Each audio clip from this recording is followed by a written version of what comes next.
Praise the lord. ఈరోజు మీ కొరకు దేవుని వాగ్దానం. మీ అందరికీ ప్రభు నామములో వందనాలు తెలియజేస్తున్నాను. మీరు తెలియజేస్తున్న మీ సమస్యలన్నిటి కొరకు నేను ప్రార్థన చేస్తున్నాను. తప్పకుండా దేవుడు మిమ్మల్ని దీవించి ఆశీర్వదిస్తాడు. ఈ యొక్క సందేశం మీకు ఆశీర్వాదకరంగా ఉన్నట్లయితే లైక్ చేయండి, కామెంట్ చేయండి, షేర్ చేయండి. ఈ ఛానల్ని సబ్స్క్రైబ్ చేసుకోండి. ఈరోజు ప్రభు సెలవిచ్చిన వాగ్దానం యెషయా గ్రంథము 28:16. విశ్వసించువాడు కలవరపడడు. ప్రియ సహోదరి సహోదరులారా, దేవుడు ఈరోజు అద్భుతమైనటువంటి వాగ్దానాన్ని మన కొరకు దేవుడు అనుగ్రహిస్తున్నాడు. అదేమిటంటే విశ్వసించేవారు కలవరపడడు అని చెప్పి. అవును నా ప్రియ సహోదరి సహోదరుడా, విశ్వసించేవాడు ఎప్పుడు కూడా కలవరపడని దేవుని యొక్క వాక్యం చెప్తా ఉంది. కాబట్టి నువ్వు విశ్వసిస్తున్నట్లయితే, నువ్వు నమ్ముతున్నట్లయితే నువ్వు కలవరపడాల్సిన అవసరం లేదు. ఎందుకనగా దేవుడు మనకు విశ్వాసం ఉన్నప్పుడు మన జీవితంలో అన్ని కార్యాలు చేస్తాడు.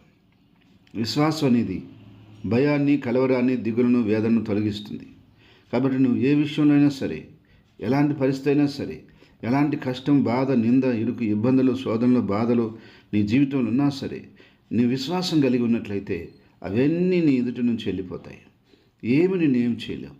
భక్తుల జీవితంలో ఎన్నో సమస్యలు వచ్చాయి. ఎర్ర సముద్రం అడ్డొచ్చింది, చీలిపోయింది. యొర్దాను నది అడ్డొచ్చింది, తొలగిపోయింది. అగ్నిగుండాలు వచ్చాయి, వాళ్ళని ఏం చేయలేదు. సింహాలు వచ్చాయి, వాళ్ళని ఏం చేయలేదు. ఎన్నో కార్యాలు ప్రభు తన ప్రజల ఎదుట జరిగించాడు.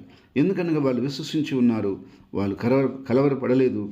దేవుని యందు వాళ్ళు ధైర్యంగా ముందుకు సాగుతున్నారు. దేవుడు ఆశ్చర్యమైన, అద్భుతమైన కార్యాలు వారి జీవితంలో జరిగిస్తూ వచ్చాడు. ఈరోజు నా ప్రియ సహోదరి సహోదరుడా, నీవు కూడా విశ్వసించినట్లయితే దేవుడు నీవు జీవితంలో కావలసిన సమస్తం జరిగిస్తాడు. నువ్వు కలవరపడాల్సిన, దిగులు పడాల్సిన అవసరమే లేదు. నీ విశ్వాసము నీకు అన్ని విధాలుగా సహాయం చేస్తుంది. విశ్వాసం లేకపోయినప్పుడే మనకు భయాలు, దిగుళ్ళు, వేదనలు, దుఃఖము, ఆందోళన ఇవన్నీ కలుగుతూ ఉన్నాయి. కాబట్టి ఒకవేళ విశ్వాసంలో తక్కువైనప్పుడు అలాంటి పరిస్థితి ఎదురవుతుంది. కానీ విశ్వాసం ఉన్నప్పుడు నీకు ఏది వచ్చినా నువ్వు కుంగిపోవాల్సిన, భయపడాల్సిన పరిస్థితి రాదు. ఎందుకనగా విశ్వాసం అనేది మనకు చాలా బలాన్ని, శక్తిని, ధైర్యాన్ని ఇస్తుంది. కాబట్టి ఈరోజు నా ప్రియ సహోదరి సహోదరుడా, ఏ విషయంలోనైనా సరే నువ్వు కలవరపడి ఉన్నావా, కలత చెంది ఉన్నావా, నీ హృదయంలో ఎంతో కలవరం ఉందా? అయితే ప్రభు ఈరోజు మాట్లాడుతున్నాడు. నువ్వు కలవరపడాల్సిన అవసరం లేదు. నీ హృదయాన్ని కలవరపడనీయద్దు. నీ తలంపుల చేత నువ్వు కలవరపడవద్దు. నీకు సమస్యలను చూసి నువ్వు కలవరపడవద్దు. నీకున్న ఇబ్బందులు చూసి నువ్వు కలవరపడవద్దు. ప్రభునందు గట్టి విశ్వాసం ఉంచినట్లయితే ఖచ్చితంగా దేవుడు నీ సమస్యలన్నీ, నీ బాధలన్నీ, నీ కష్టాలన్నీ తీర్చివేస్తాడు. ఎందుకనగా ఆయన నమ్మదగిన దేవుడు.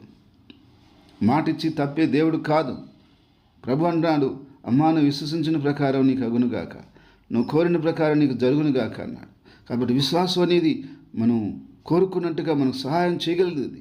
కాబట్టి విశ్వసించిన వాడు ఎప్పటికి కూడా కలవరపడని చెప్పి దేవుని వాక్యం చదివించినట్టు, నా ప్రియ సహోదరి సహోదరుడా, నువ్వు విశ్వసించినట్లయితే కలవరపడకు, భయపడకు, దిగులు పడకు.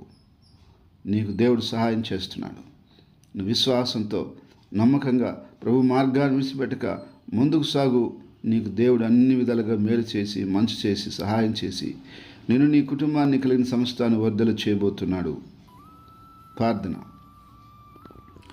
ప్రేమల తండ్రి, పరిశుద్ధమైన దేవానికి స్తుతులు, స్తోత్రాలు చెల్లిస్తున్నాం. ఈ మాటలు వింటున్న ప్రతి బిడ్డని, ప్రతి కుటుంబాన్ని, ప్రతి ఒక్కరిని పేరు పేరు మీరు ఆశీర్వదించి, దీవించి, కాపాడి వర్ధలు చేయమని ప్రార్థిస్తున్నాం. అంధకార కార్యాలను, దురాత్మ కార్యాలను, అపవాది కార్యాలని, సాతాని కార్యాలని కట్టి బంధిస్తున్నాను, గద్దిస్తున్నాను. నీ ప్రజలకు నాయన కలవరం లేకుండా తీసేయండి. ధైర్యం, విశ్వాసం, బలం దయచేయండి. నీ మేలుతో, నీ సంతోషంతో, నీ సమాధానంతో, నీ ఆశీర్వాదాలతో, నీ కృపతో నిమ్మమని ప్రార్థిస్తున్నాను. దేవా, నీ బిడ్డలో విశ్వసించిన ప్రకారంగా ప్రతి విషయంలో, ప్రతి పనిలో, ప్రతి కార్యంలో నీవు జరిగించి మహిమ బంధమని ప్రార్థిస్తున్నాను. ఈరోజు పుట్టినరోజు, వివాహ దినం జరుపుకున్న వ్యక్తుల్ని, బిడ్డల్ని, కుటుంబాన్ని జ్ఞాపకం చేసుకోండి. సంతోషంతో, సమాధానంతో, ఆశీర్వాదంతో, ఆనందంతో నింపి కాసి కాపాడి మహిమ పొందమని యేసుక్రీస్తు నామంలో స్తుతించి ప్రార్థించి అడిగి ఏడుకుంటున్నాను తండ్రి. ఆమెన్.